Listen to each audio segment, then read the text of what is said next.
السلام علیکم ورحمۃ اللہ وبرکاتہ۔ الحمدللہ رب العالمین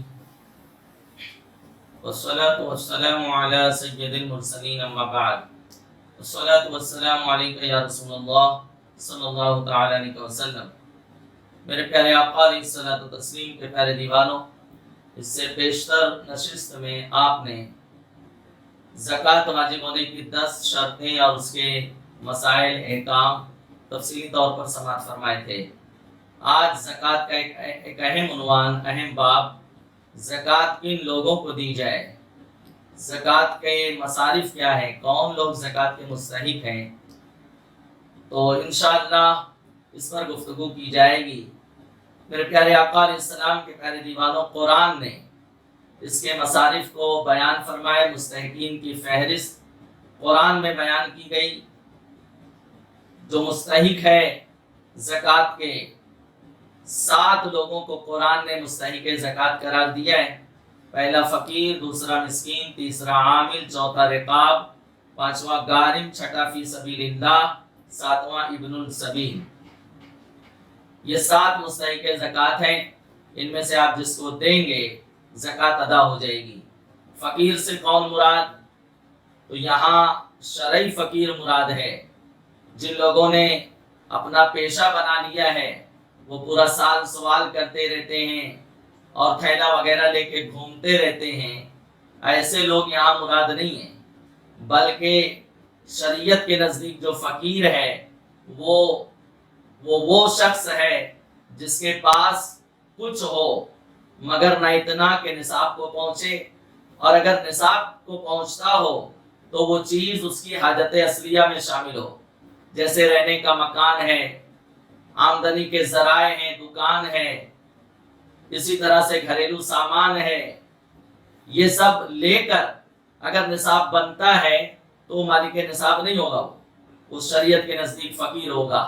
تو فقیر وہ جس کے پاس کچھ ہو مگر نہ اتنا کہ نصاب کو پہنچے، اور نصاب کے برابر بھی ہو تو وہ چیزیں ہیں جو اس کے استعمال کی ہیں، موبائل فون ہے، لائٹ ہے، فین ہے اور دیگر ضرورت کا سامان ہے، تو وہ سب لے کر نصاب نہیں بنے گا۔ اس کے علاوہ اگر اس کے پاس اتنا مال ہے کہ 52.5 تولہ چاندی کی مقدار کو پہنچتا ہو یا 7.5 تولہ سونے کی مقدار کو پہنچتا ہو تو وہ مالک نصاب ہوگا، اور اگر ایسا نہیں ہے تو وہ فقیر ہے، اور فقیر مستحق زکوٰۃ ہے۔ لیکن فقیر کے لیے سوال جائز نہیں ہے۔ وہ یہ کہہ نہیں سکتا زکوٰۃ عطیات سے میری مدد کرو، پریشان ہو میرا تعاون کرو۔ فقیر سوال نہیں کر سکتا ہے، بغیر سوال کیے، بغیر ہاتھ پھیلائے، بغیر مانگے اگر کوئی اسے دے دیتا ہے تو اسے لے سکتا ہے، اس کو دینا جائز ہوگا اور اس فقیر کا لینا جائز ہوگا۔ لیکن فقیر مانگ نہیں سکتا ہے، اس کے لیے سوال جائز نہیں ہے۔ یہ جو پورا سال بھیک مانگتے رہتے ہیں، شریعت مطالعہ کا حکم یہ ہے جس کے پاس آج کے کھانے پہننے کا ہو اس کے لیے سوال جائز نہیں ہے۔ آج کے کھانے پہننے کا ہے تو کھانے اور پہننے کے لیے وہ سوال نہیں کر سکتا ہے۔ ہاں، پہننے کا نہیں ہے تو پہننے کے لیے سوال کر سکتا ہے۔ ہاں، کوئی ایسا جو ہے مرض وغیرہ میں مبتلا ہے تو اس کے علاج کے لیے کر سکتا ہے، ورنہ خواہ سوال نہیں کیا جائے گا۔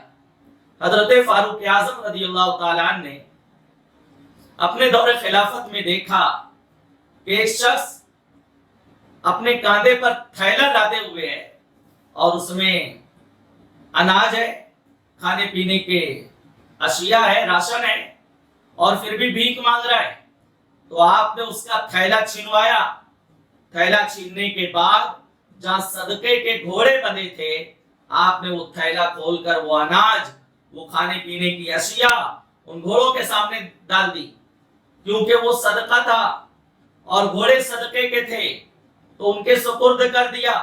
پھر فرمایا اب مانگ، اب تیرے لیے مانگنا جائز ہوگا، کیونکہ کسی کے پاس آج کے کھانے پہننے کا ہے تو وہ سوال نہیں کر سکتا ہے۔ تو فقیر کو سوال جائز نہیں ہے، وہ مانگ نہیں سکتا، بغیر مانگے کوئی دے دے تو اس کا دینا جائز ہوگا، اس کا لینا جائز ہوگا۔ اب ایک شخص فقیر تھا، اس کو 3-4 لوگوں نے زکات کی رقم دی، اب اس کے پاس اتنا ہو گیا کہ نصاب کو پہنچ گیا، جیسے 52.5 تولہ چاندی، قریب 25,000 روپے کا اماؤنٹ بنتا ہے، 4-5 لوگوں نے زکات دی، اس کے پاس 50,000 روپے ہو گئے، تو اب کیونکہ نصاب سے زیادہ ہو گیا، اب وہ فقیر نہیں رہ گیا، لیکن چونکہ سال نہیں گزرا ہے تو اس پہ زکات تو فرض نہیں ہوگی، لیکن اس کو دینا اب جائز نہیں ہوگا، اور کوئی زکات دے رہا ہے تو اس کا لینا بھی جائز نہیں ہوگا۔ ہاں اگر وہ اسے حاجت اصلیہ میں، راشن پانی میں، گھر وغیرہ کی مرمت میں، تعمیر میں خرچ کر دے، اب دوبارہ فقیر ہو گیا تو اب وہ فقیر ہے، اس کو دیا جا سکتا ہے۔ تو پہلا مصرف فقیر، دوسرا مصرف ہے مسکین۔ مسکین وہ شریعت مطہرہ کے نزدیک جس کے پاس آج کے کھانے پہننے کا نہ ہو، تو وہ مسکین ہے۔ مسکین کو سوال جائز ہے، مسکین سوال کر سکتا ہے، کیونکہ اس کے پاس آج کے کھانے پہننے کا نہیں ہوتا، لیکن فقیر کے لیے سوال جائز نہیں ہے، مسکین کے لیے سوال جائز ہے۔ تیسرا مصرف عامل۔ عامل کون؟ عامل وہ لوگ ہوں گے بادشاہ اسلام نے جنہیں مقرر کیا ہو زکوٰۃ صدقات واجبہ وصول کرنے کے لیے، تو وہ اس میں محنت کرے گا، شہر شہر گلی گلی گاؤں دیہات گھومے گا، تو اگر وہ کچھ اور کاروبار کرتا تو کچھ کماتا کہ نہیں کماتا، تو اس کا اس میں حق بنتا ہے، تو عامل کو دیا جائے گا، اتنا دیا جائے گا کہ اس کو اور اس کے معاون ساتھیوں کو متوسط طور پر کافی ہو، لیکن اتنا نہیں دیا جائے گا کہ جتنا وصول کر کے وہ لایا اس سے آدھے سے زیادہ ہو جائے۔ مثال کے طور پر 1000 روپے وصول کر کے وہ لایا ہے تو 500 روپے کے اندر اندر اس کا حق ہے، اب جتنے میں اتفاق ہو جائے اتنا اس کو دیا جائے گا، یہ عامل ہے۔ اب رہا آج کے دور میں کیا یہ عاملین پائے جاتے ہیں؟ تو فتح فیض الرسول میں مفتی جلال الدین امجدی علیہ رحمہ نے فرمایا کہ وہ سفیر حضرات ماہ رمضان میں، ابھی تو لاک ڈاؤن ہے، وہ ماحول نہیں ہے، اللہ کرے کہ جلد اس وبا سے مولا ہم سب کو نجات عطا فرمائے، تو ماہ رمضان شریف میں جو سفیر حضرات آتے ہیں وہ عامل ہوں گے کہ نہیں ہوں گے؟ تو مفتی جلال الدین امجدی علیہ رحمہ نے فرمایا اگر وہ ایسے مدارس اہل سنت سے آتے ہیں کہ وہ دارالعلوم، وہ ادارہ اہل سنت و جماعت کی کسی ذمہ دار عالم دین کی سرپرستی میں چلتا ہے اور وہ اس کے ماتحت آتے ہیں تو وہ عامل کے حکم میں ہوں گے، اور ان کا شمار عامل میں ہوگا، وہ جو وصول کر کے لائے اس میں سے وہ ذمہ دار ادارے کے علماء اور ذمہ داران حضرات انہیں دے سکتے ہیں۔ بس اتنا خیال کرنا ہوگا جتنا وصول کر کے لائے ہیں اس کے آدھے سے زیادہ نہیں ہونا چاہیے، آدھے سے کم میں جتنے میں بھی وہ مطمئن ہو جائے اتنا ان کو دیا جا سکتا ہے۔ آج ایسے سفیر حضرات کو ہماری عوام کچھ معیوب ٹائٹل دیتی ہے، یہ تو کمیشن خور ہے، ماد اللہ، ان کو تو 35% ملتا ہے، ہم نے انہیں کمیشن خور کہا ہے، قرآن نے انہیں عامل کہا ہے، اور تم کون ہوتے ہو اعتراض کرنے والے؟ تاجدار کائنات علیہ السلام نے دیا ہے، بلکہ حدیث شریف میں آیا میرے آقا علیہ السلام نے ارشاد فرمایا عاملین کے ساتھ حسن سلوک کرو، انہیں ذلیل مت کیا کرو، انہیں تلخ نظر سے نہ دیکھو، سرکار علیہ السلام نے فرمایا نرمی کرو، حسن سلوک سے پیش آؤ، تو آقا علیہ السلام نے، قرآن نے، صاحب قرآن نے انہیں عامل کہا ہے، اور آقا علیہ السلام نے اپنے دور میں ظاہری حیات میں اور خلفائے راشدین نے، صحابہ کرام نے عاملین کو عطا فرمایا ہے۔